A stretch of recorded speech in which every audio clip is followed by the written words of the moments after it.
আসসালামু আলাইকুম। আজকে আমরা একটা কামিজ কাটিং করব।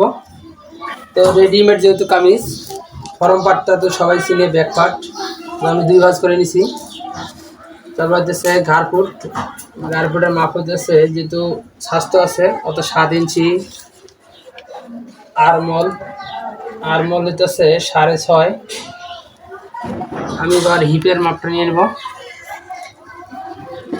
হিপের মাপ 20 ইঞ্চি। তো 20 ইঞ্চি সকল ক্ষেত্রে লাগে, বড় মানুষদের। তারপর মাজা 13.5 বরাবর দাগ দিলাম। তারপর আমি সুন্দর করে সোজা একটা মার্জিন করে নেব। দুইটা আঙুলের মার্জিনটা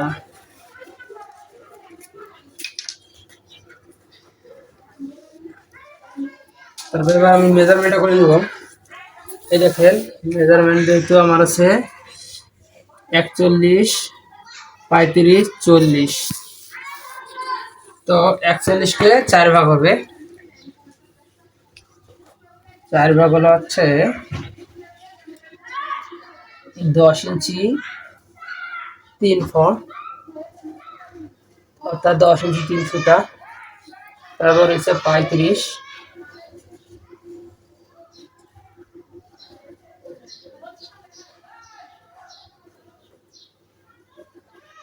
35 যেহেতু, অর্থাৎ 4 ভাঁজ করা হলে মনে নয়।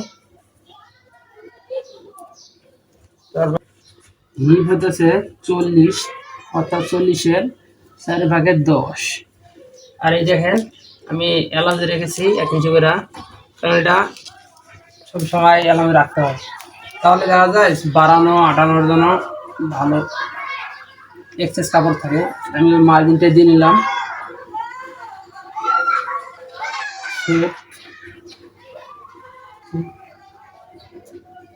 ফেয়ার ফেরটা দেন, ফের আমার 25 ইঞ্চি।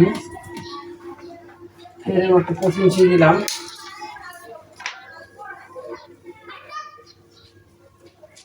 সাইডের ডাউনটা যেন সোজা হয়, স্ট্রেট। আমি যে ডাউন যত সুন্দর হবে, সোজা হবে, তত কামিজ দেখতে ভালো লাগবে।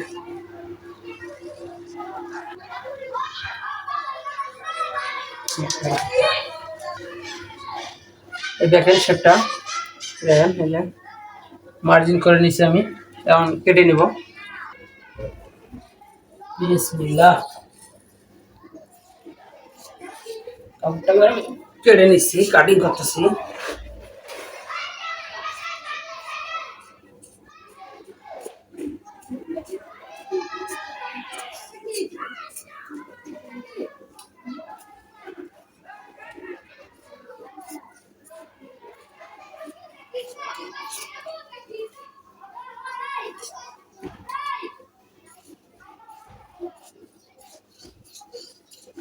ডাউনের স্টেপটা যেন সুন্দর হয়। এবার আমি কাটটা করে নেব। এই মাজা, বডি। এবার আমি হাতা কাটিং করব, মানে স্লিপ। এই দেখেন, আমি 2 পার্ট, তারপরে 2 পার্টটাকে 4 পার্ট করে নিয়েছি। আমি আগে স্লিপটা সুইং করে নেব, অর্থাৎ কাটিং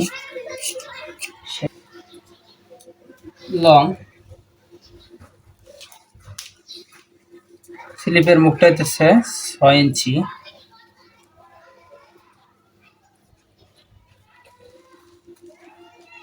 তারপর 3 ইঞ্চি বাদ আরমোলের মাপ, অর্থাৎ আমার 6.5, আরমোলের 6.5।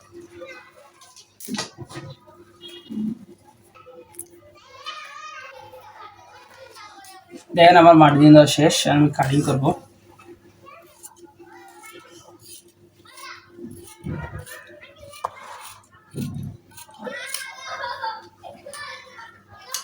আমার